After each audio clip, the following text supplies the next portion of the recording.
কল্পনা করুন আপনি একটি বিশাল সাম্রাজ্যের অধিপতি। আপনার এক ইশারায় হাজার হাজার সৈন্য জীবন দিতে প্রস্তুত। আপনার ধন সম্পদের কোনো সীমা নেই। কিন্তু হঠাৎ এমন এক মুহূর্ত এলো যখন আপনার সমস্ত সাম্রাজ্যের বিনিময়েও আপনি এক গ্লাস পানি কিনতে পারছেন না। আজ আপনাদের শোনাবো অহংকারী এক বাদশাহ আর মরুভূমির এক রহস্যময় বৃদ্ধের সেই রোমহর্ষক কিচ্ছা, যা আপনার জীবনের চিন্তাধারা বদলে দেবে। এই দুনিয়াতে এমন অনেক রাজা বাদশাহ এসেছেন যারা নিজেদের অমর মনে করতেন, কিন্তু আজ তাদের নাম নেওয়ার মতো কেউ নেই। চলুন শুরু করা যাক আজকের আশ্চর্য এই হেকায়েত। বহু বছর আগে এক প্রতাপশালী বাদশাহ ছিলেন। তার রাজপ্রাসাদের প্রতিটি থাম ছিল হাতির দাঁত আর স্বর্ণ দিয়ে বাঁধানো। তিনি যখন রাস্তা দিয়ে যেতেন, মানুষ ভয়ে কুঁকড়ে যেত। তিনি মনে করতেন এই দুনিয়ায় তার শক্তির উপরে আর কেউ নেই। তিনি ইবাদত বন্দেগী ভুলে কেবল ক্ষমতা আর বিলাসিতায় মত্ত থাকতেন। সিংহাসনে বসে রাজা, মনে বড় শান। প্রজারা সব তুচ্ছ অতি, নিজেকে ভাবেন মহান। স্বর্ণের থালায় খাবার দাবার, অঙ্গে রেশমি সাজ, খোদার কথা ভুলে গিয়ে করেন দুনিয়াদারির কাজ। একদিন শিকারের নেশায় বাদশাহ তার দলবল থেকে বিচ্ছিন্ন হয়ে এক জনমানবহীন মরুভূমিতে চলে এলেন। সূর্য তখন মাথার ওপরে আগুন ঢালছে। 1 ঘন্টা, 2 ঘন্টা, সময় বয়ে যাচ্ছে।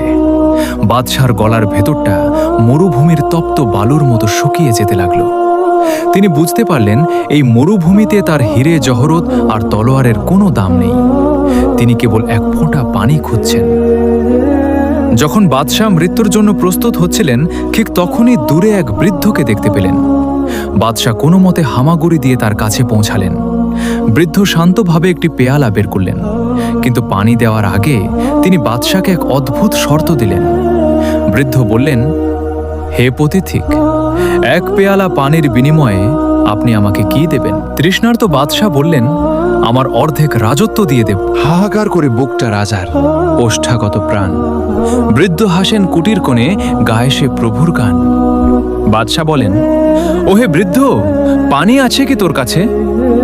1 পেয়ালা পানির দামে আমার বিশাল রাজত্ব আছে। পানি পান করার পর বাদশাহ একটু সুস্থ হলেন, কিন্তু কিছুক্ষণ পরই শুরু হলো আসল পরীক্ষা।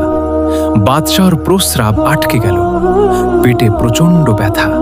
তিনি যন্ত্রণায় মাটিতে আছাড় খেতে লাগলেন।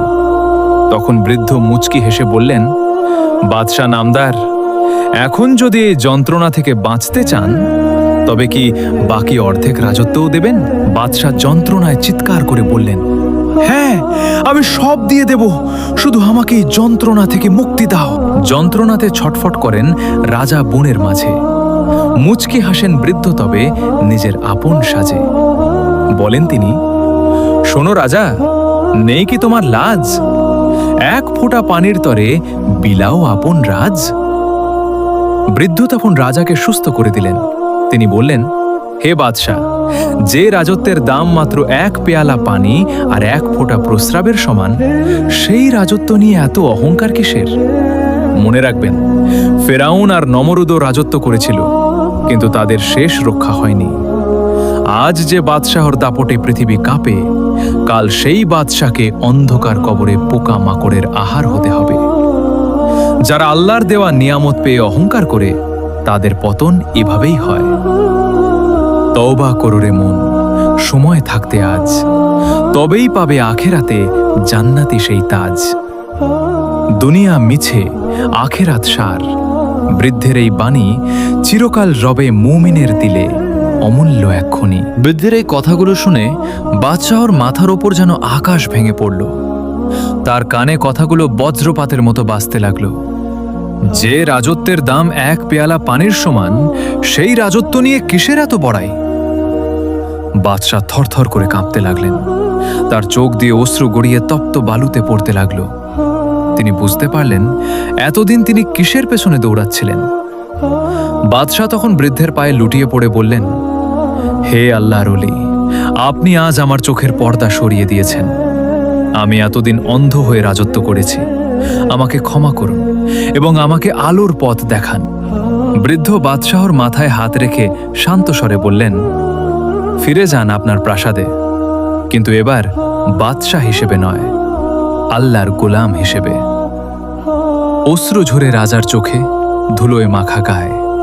ক্ষমতা সব মিছে আজ, ঠাঁই যে খোদার পায়। হিরে মানিক তুচ্ছ অতি, তুচ্ছ সিংহাসন। প্রভুর প্রেমে সিক্ত আজ রাজার এই মন। প্রাসাদে পৌঁছানোর পর সেনাপতি আর উজিররা তাকে রাজকীয় অভ্যর্থনা জানাতে এলো, কিন্তু বাদশার চোখে আজ অন্য এক নেশা। তিনি সিংহাসনে বসলেন না, বরং হুকুম দিলেন, আজ থেকে এই প্রাসাদের রাজকীয় ভোজ বন্ধ। বিলাসিতার যত আয়োজন আছে সব নিলামে তুলে দাও। সেই অর্থ দিয়ে আমার প্রজাদের জন্য লঙ্গরখানা আর হাসপাতাল তৈরি করো। উজির অবাক হয়ে জিজ্ঞেস করলেন, জাহাপনা, তবে কি আপনি আর শাসন করবেন না? বাদশাহ ম্লান হেসে বললেন, এতদিন শাসন করেছি শরীরের ওপর, আজ থেকে মানুষের হৃদয়ে জায়গা নিতে চাই। রাজার মুকুট ধুলায় লুটায়, বিনয় জাগে মননে। প্রভুর তালাশ শুরু হলো আজ আপন সঙ্গোপনে। ক্ষমতা তো মিছে মায়া, আজ আছে কাল নাই। মুমিন হয়ে বাঁচতে পারা শ্রেষ্ঠ পাওয়া ভাই। প্রাসাদে ফেরার পর বাদশাহর জীবন এক শান্ত নদীর মতো বয়ে চলতে লাগল। রাজকীয় পোশাক আর জৌলুস ত্যাগ করে তিনি এখন সাধারণ এক সুতি চাদর গায়ে জড়িয়ে প্রজাদের খোঁজ নেন। একদিন মনের প্রশান্তির খোঁজে বাদশাহ একাকী ঘোড়ায় চড়ে গভীর জঙ্গলের দিকে বেরিয়ে পড়লেন। তার সাথে কোনো সৈন্য নেই, কোনো দেহরক্ষী নেই। তিনি আজ কেবলই এক সাধারণ মুসাফির। জঙ্গলের গহীন পথে হাঁটতে হাঁটতে হঠাৎ বাদশাহর কানে ভেসে এলো এক সুমধুর কণ্ঠের গুঞ্জন। তিনি কৌতূহলী হয়ে সামনের দিকে এগোতেই দেখতে পেলেন সবুজে ঘেরা এক ছোট্ট কুটির। বনের নিস্তব্ধতার মাঝে এই কুটিরটি যেন এক টুকরো স্বর্গ। সেই কুটিরের সামনে একটি তরুণী মেয়ে আপন মনে কাজ করছে। তার চেহারায় কোনো কৃত্রিমতা নেই, আছে এক স্বর্গীয় মায়া। মেয়েটি দেখতে যেন বনের কোনো চঞ্চল হরিণী বা রূপকথার কোনো পরী। সেই কুটিরের বারান্দায় বসেছিলেন এক বৃদ্ধা নারী। বাদশাহ লক্ষ্য করলেন মেয়েটি কত গভীর মমতা দিয়ে তার দাদির সেবা করছে। বাদশাহ মন্ত্রমুগ্ধের মতো দাঁড়িয়ে রইলেন। তিনি এতদিন রাজপ্রাসাদে অনেক সুন্দরী নারী দেখেছেন, কিন্তু এমন পবিত্র সৌন্দর্য আর নিঃস্বার্থ ভালোবাসা তিনি কোথাও দেখেন। জঙ্গলের ওই ছোট্ট কুটির, মায়ার এক অরণ্য। রাজার আঁখি থমকে গেল, হয়ে সে ধন্য। হিরে মুক্ত অনেক আছে প্রাসাদের ওই ঘরে, স্বর্গীয় এই রূপের মায়া পেল সে বনের ধারে। বাদশাহ ধীরে ধীরে কুটিরের দিকে এগিয়ে গেলেন। তাকে দেখে বৃদ্ধা অবাক হয়ে জিজ্ঞেস করলেন, হে মুসাফির, এই গহীন বনে আপনি কোত্থেকে এলেন? আপনাকে তো খুব ক্লান্ত দেখাচ্ছে। বাদশাহ নিজের পরিচয় গোপন রেখে বললেন, মা, আমি এক সাধারণ মুসাফির। পথ হারিয়ে এই কুটিরের সামনে চলে এসেছি। যদি অনুমতি দেন তবে একটু বিশ্রাম নিতাম। বৃদ্ধা এবং সেই মেয়েটি অত্যন্ত সাদরে বাদশাহকে বসতে দিলেন। মেয়েটি বনের ফল আর স্বচ্ছ পানি নিয়ে এলো বাদশাহর জন্য। বাদশাহ অবাক হয়ে দেখলেন, যাদের থাকার জন্য বিশাল প্রাসাদ নেই, অঢেল সম্পদ নেই, তাদের মনটা কত বিশাল। বাদশাহর মনে হলো এই সাধারণ জীবনের মাঝেই সুখ লুকিয়ে আছে। তিনি মনে মনে ভাবলেন, আমি যদি এই মায়াবী মেয়েটিকে জীবনসঙ্গিনী হিসেবে পাই, তবে আমার এই বদলে যাওয়া জীবন আরও সুন্দর হয়ে উঠবে। কিন্তু তিনি ভয় পেলেন, যদি তিনি তার রাজকীয় পরিচয় দেন, তবে হয়তো এই সাধারণ মেয়েটি তাকে ভয় পেতে পারে। সিংহাসন তো অনেক আছে, নেই কো মনে শান্তি। বনের ধারে খুঁজে পেলাম, ঘুচল মনের ক্লান্তি। মুসাফির সেজে রাজার হিয়া হারালো এই রূপে, মায়ার বাঁধন জড়িয়ে নিল শান্ত নিশ্চুপে। পরের কয়েকদিন বাদশাহ বারবার সেই কুটিরে ফিরে আসতে লাগলেন। তিনি কখনো কাঠ কুড়িয়ে দিতেন, কখনো বাজার থেকে প্রয়োজনীয় সওদা এনে দিতেন। বৃদ্ধা দাদি এবং সেই মায়াবী মেয়েটি তাকে এখন পরিবারের একজন সদস্যের মতোই ভাবতে শুরু করেছে। বাদশাহ লক্ষ্য করলেন মেয়েটির নাম নূর, আর তার মনটা তার নামের মতোই আলোকিত। একদিন বাদশাহ সাহস করে বৃদ্ধার কাছে বিয়ের প্রস্তাব দিলেন। তিনি বললেন, মা, আমি একাকী এক মুসাফির। আমার এই পৃথিবীতে আপন বলতে কেউ নেই। আপনি যদি অনুমতি দেন, তবে আমি নূরকে বিয়ে করে সারা জীবন আপনাদের সেবা করতে চাই। কিছুক্ষণ চুপ থেকে বললেন, বাবা, নূর বোনের মেয়ে, আমাদের কোনো ধন সম্পদ নেই। তুমি কি পারবে এই অভাবের সংসারে মানিয়ে নিতে? বাদশার চোখে তখন পানি। তিনি ভাবলেন, আসল সম্পদ তো এই কুটিরেই আছে, যা আমার হিরে জহরতের প্রাসাদেও ছিল না। রাজার ঐশ্বর্য তুচ্ছ হল, বনের কুটির দ্বারে সাচ্চা মহব্বত খুঁজে পেল অভাবের এই ঘরে। বিয়ের পিড়িতে বসল রাজা সাধারণের বেশে, সুখের ছোঁয়া লাগলো প্রাণে বনের শান্ত দেশে। বিয়ের পর বাদশাহ নূরকে নিয়ে প্রাসাদে ফেরার সিদ্ধান্ত নিলেন।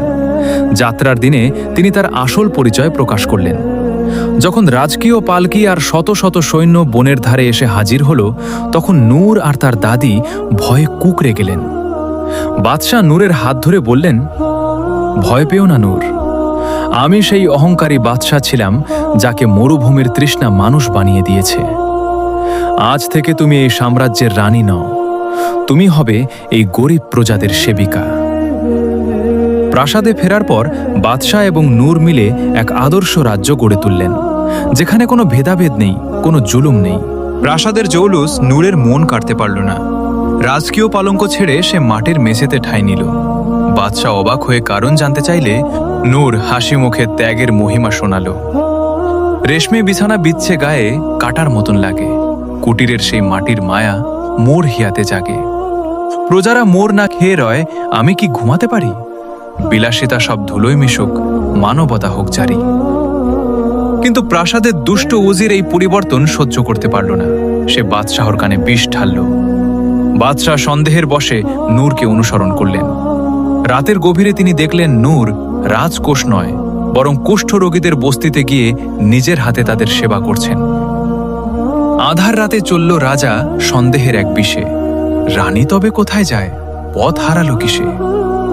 দেখল রাজা রানী সেথা বিলিয়ে দিচ্ছে প্রাণ, ঘৃণিত সেই রোগীদের তরে ঢালছে মায়ার দান। বাদশাহ নিজের ভুল বুঝতে পেরে নূরের সামনে অঝরে কাঁদলেন। তিনি বুঝলেন আসল সম্পদ হিরে জহরত নয়, বরং নিঃস্বার্থ সেবা। রাজার চোখের পানি নূরের ত্যাগের কাছে হার মানল। রাজমুকুটটা লুটালো আজ নূরের পায়ের তলে, জাহাপনা আজ ভাসছে দেখো অনুতাপের জলে। মরুভূমির সেই তৃষ্ণা ছিল জীবন বাঁচানোর তরে, নূরের মায়া মুক্তি দিল রাজার আত্মারে। বাদশাহ এবং নূর মিলে প্রাসাদে এক নতুন দিনের সূচনা করলেন, যেখানে বিলাসবহুল ভোজের বদলে গরিবদের জন্য লঙ্গরখানা খোলা হলো। নূর নিজেই প্রাসাদের প্রাঙ্গণে শিশুদের জন্য পাঠশালা চালু করলেন। বাদশাহ তার জীবনের শেষ বেলায় লিখেছিলেন, আমি যখন অহংকারী ছিলাম তখন আমি কিছুই দেখতে পাইনি, আর যখন আমি এক গ্লাস পানির বিনিময়ে আমার রাজত্ব বিলিয়ে দেওয়ার শিক্ষা পেলাম, তখনই আমি জীবনের প্রকৃত স্বাদ খুঁজে পেলাম।